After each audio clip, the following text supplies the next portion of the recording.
What's up everybody, welcome back to my channel. Today I want to tell you a story how I rescued hundreds of dresses from the dumpster. Do I know that they would have ended up in the dumpster? I'm not sure, but let me tell you my story and you'll see why I think they could have ended up there. On Thursday, March 13th, a friend of mine called me and asked if I wanted to come take a look at some dresses. He said they were very old, antique, vintage, and I'm like, heck yeah, let me know when I can come and look at them. I had to go look at them on that following Sunday, and I had to make the decision that day if I wanted them. Backstory, the current homeowner they were selling the home and the closing was Monday and they needed to just get clear stuff out of there before the new owners took over. So I'm like, yeah, how many dresses? And he tells me something like 50, 75. I'm like, okay. So I get there, I walk in this basement and there's hundreds. I'm not kidding. I minimum 200, but probably more. And at first I'm like, I don't know if I want to do this. Let me look through them. I start looking through them and there's some beautiful pieces. There's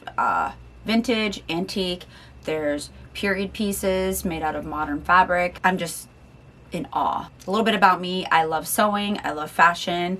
I'm not a fashion expert, I'm not a history expert. I just appreciate sewing, fabric, the art of it, the construction, all of it. I love it. I sew myself, self-taught.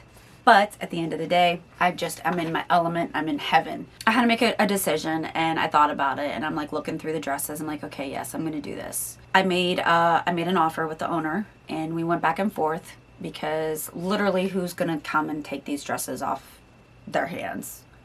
There's so many, especially at such a short notice. I start loading my car with like a little bit of dresses at a time and I'm like, all right, I can do this. And then I'm like, no, I can't do this. I can't do this myself. Like if I am buying this lot of dresses, I need to get as many as I can. Like I'm no man left behind kind of thing. I had decided to rent a unit. I rented a U-Haul van and I called a friend. I'm like, hey, I need your help. So these dresses were in a basement. At one point, there was a lot of care and energy put into preserving them, keeping them pristine, keeping them ready for wear or storage. Unfortunately, there was a point in time when that just got forgotten about. The person who owned the collection, they weren't able to. The basement was not a dry basement. And when I tell you not a dry basement, I mean puddles, like my feet were soaked.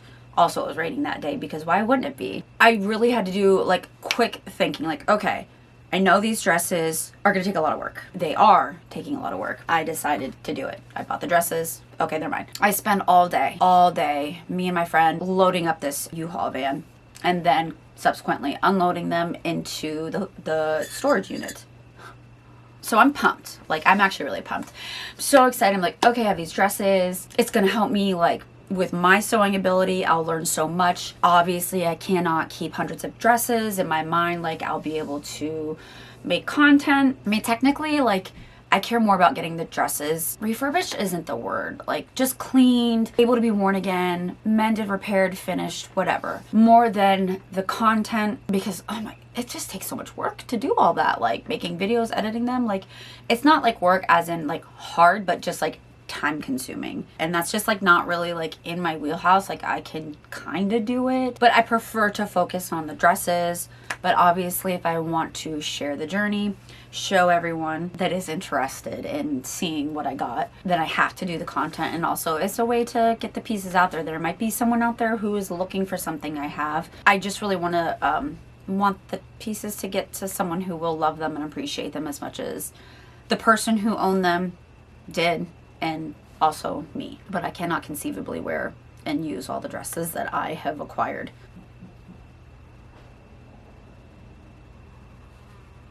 Someone's in my house.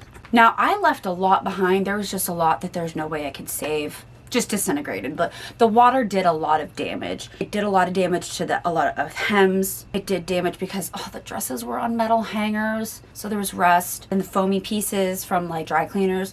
So like these dresses were taking care of it so good at some point. And I understand as people get older, time goes on, your health, you know, goes one way or another, or the people in your life don't have the same interest or care that you do about what you care about, and that's fine.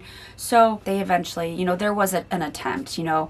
I picked up some wedding dresses and they had put the bottom, like the hems of them, in like plastic containers.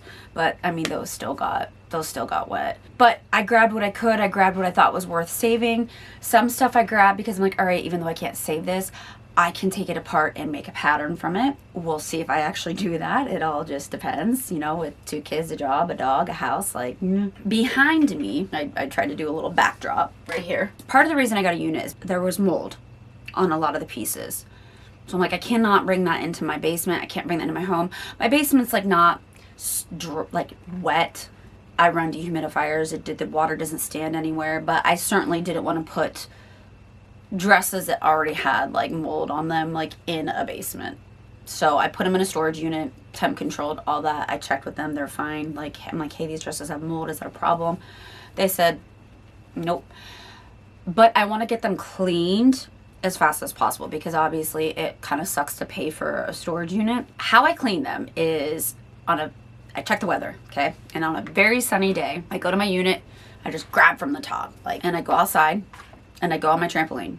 Well, my kids' trampoline. I have like a soft bristle brush. I brush any of the, if there's mold on them. Not all of them have mold, but if there's any mold on them, brush all the mold off outside. Then I leave them hang around my trampoline all day.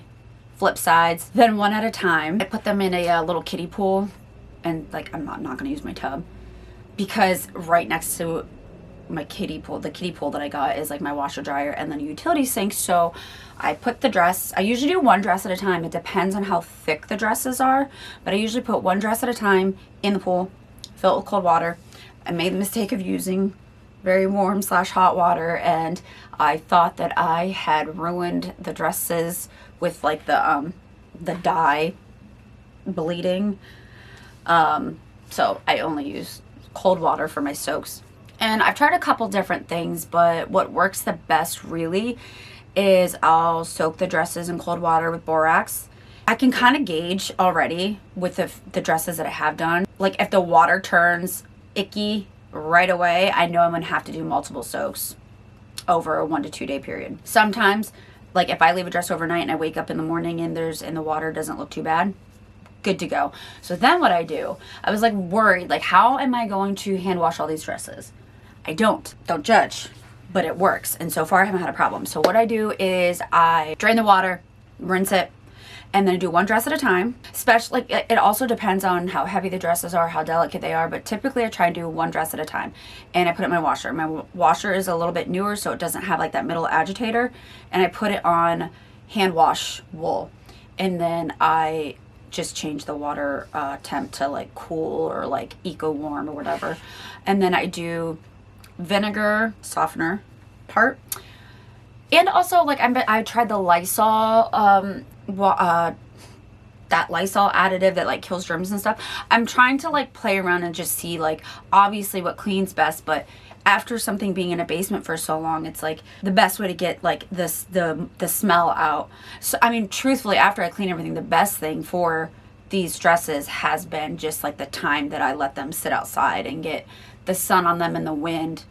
Even after cleaning them, I'll let them like go outside. I figure after being in a basement, as long as they have there's no amount of time being outside that will hurt them. So I also forgot to mention that when I'm doing like outside initial like cleaning, like that's when I start my first inspection, like of mental note of things that might need done. Zipper, ripped seam, patch, things like that. And that's where I get my first good idea of being able to go over the garment. So my idea with most of the dresses isn't necessarily to transform them, so to speak. It's to keep them as original as possible, unless if the only way to save it is to transform it, if that makes sense. I know that like a big upcycled transformation isn't as exciting, but I don't want to do that. But I'm kind of gonna let each dress speak to me and go from there. And then I've been having a lot of fun putting up like polls like on TikTok and Instagram, like I was thinking of doing this or that, what do you think? And then sometimes people like come up with ideas that I would have never even thought of. So what I did with this dress is change the straps so they could be tied, that way they could be adjustable. They were very short when I tried it on. I could barely get this part right here, this seam, to go where it needed to go. luckily there was an extra piece of fabric, which I assume was like a tie for this dress, or maybe another one. I think there's another dress in the unit with the same material. The next thing I did was fix these ties and enforce them because the one tie was coming off. I fixed the hem. So, hi sissy. Aw, I'm so happy. Someone had hemmed it up pretty far, like a foot, and I took it out and then redid it with a lovely rolled hem. And then this dress here, I'm almost done with, but there's a lot of damage at this hem, and I decided to do a high-low, and then I'm going to fix the holes, and that's a surprise what I'm going to do with them. That's my process, and if this is something that interests you, please follow along. If you ever see a dress that piques your interest and you want information on it, if you would like to buy it, or if you know someone looking for costumes of any type and you see a feature or something, please send it to them. I obviously, like, I'm not gonna lie, obviously I would love to make my money back. I did this with the intention of I might not, and I had to be okay with that, if that makes sense. Like, I mean, I don't want to. I'm certainly not trying to like get rich. I would love to at least like recoup like my initial like buy, and then a couple months, few months, 3 months now that they've been in storage. But like at the end of the day, I took this chance being okay with the fact that I may not make money off of it, and that's okay. I just have a love and joy and appreciation for the dresses that I have found, and I want other people to get to experience it, because some of the pieces I have found, just the details on some of these dresses, it's just, they're just so beautiful and creative. And so feel free to follow me here on YouTube, TikTok, Instagram, all of that jazz is, you know, I'll be posting the dresses as I pull them. If I need ideas on what I should do with them as far as damage goes. If you have any questions, please leave me a comment. All right, thanks. I gotta go. Bye.